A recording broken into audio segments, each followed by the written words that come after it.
Bismillahirrahmanirrahim. Good morning, 7th class. This is your English period. I'm your English teacher. Today I'm going to explain syllabus of English B. I have already sent you the video, but in this lecture I'll explain the syllabus so that you may find it easy that what the syllabus is. Okay. First, we have two essays in final term. First one is a visit to historical building. Second one is sports and games. You will have to ready your English B page. जैसे हम class में syllabus page ready करते हैं, आपने लिखना है final term syllabus English B, फिर आपने एसेस की हेडिंग देनी है और उसके नीचे आपने ये दोनों एसेस नेम लिख देने हैं. आफ्टर दैट आपने लिखना है स्टोरीज़, और स्टोरीज़ भी we have two stories, hare and tortoise, a shepherd boy and the wolf. Applications भी हमारे पास इन फाइनल टर्म 2 हैं. First one is to attend marriage, second one is for remission of fine. Next है letters. We have 2 letters. First one is to sister congratulating on success, second one is to friend thanking for hospitality.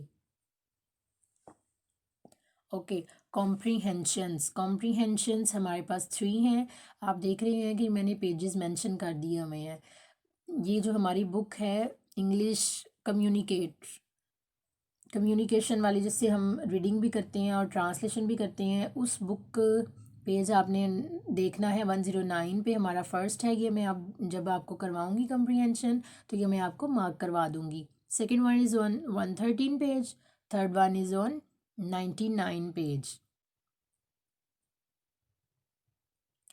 Okay. Next है जी translation exercise.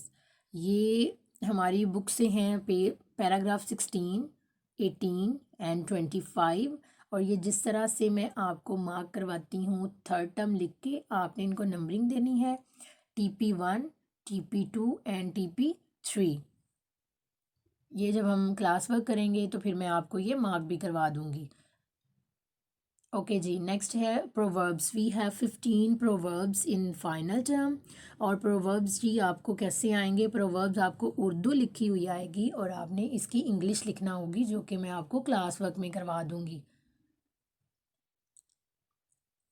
Next है हमारे पास idioms. We have 10 idioms in final term.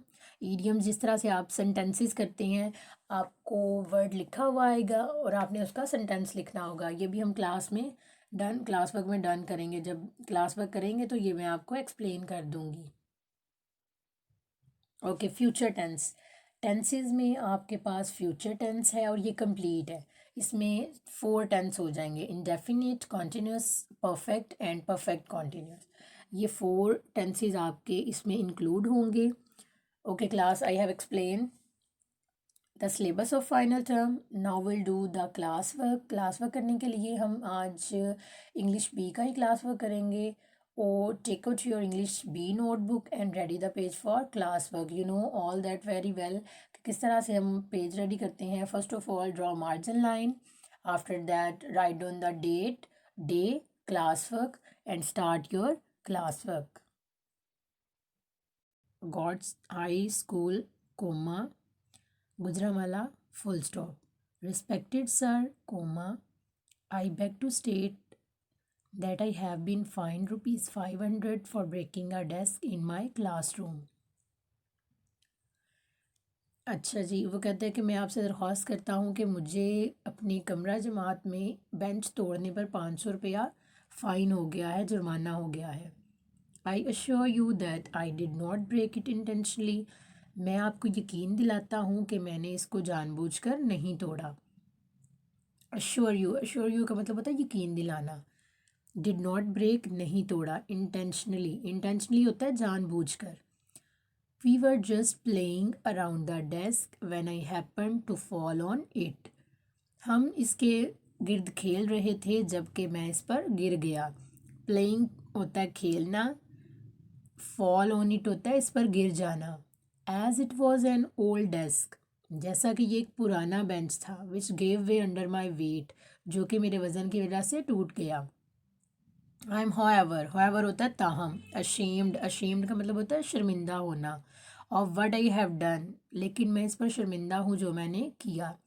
I hope you will be kind enough to remit the fine, मुझे उम्मीद है कि आप मेहरबानी करके मेरा जो जुर्माना है वो माफ़ कर देंगे। रिमिट का मतलब होता है माफ़ करना। Thank you. Yours obediently, obediently के बाद आपने कोमा पुट करना है। नेक्स्ट आपका है एक्स वाई जी। आप देख रहे हैं कि एक्स के बाद फुल स्टॉप है, वाई के बाद फुल स्टॉप है और जी के बाद कुछ नहीं। फिर आपने क्लास लिखनी है, 7th क्लास, और जिसका जो भी सेक्शन होगा वो उसने मेंशन कर देना है। लास्ट पे आप डेट, और डेट का भी आपको फॉर्मेट बताया हुआ है कि डेट आपने कैसे करनी है। आपने सबसे पहले मंथ नेम लिखना है और उसके बाद डेट, डेट के बाद कोमा, फिर ईयर और लास्ट पे फुल स्टॉप। क्लास जब आपने इसकी लर्निंग करनी है तो you will have to learn all the spellings.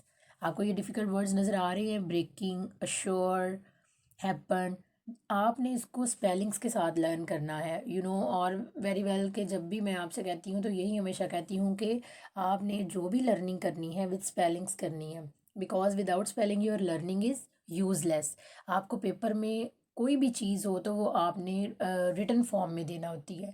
तो आप सुना तो बड़े अच्छे से देते हो, लेकिन जब आप लिखते हो तो आपके स्पेलिंग्स गलत हो जाते हैं।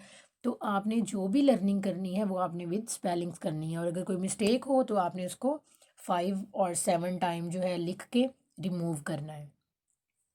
ये आपने इंग्लिश बी की कॉपी पे काम कर लेना है, और रिटन करने के बाद इसकी लर्निंग है। ओके।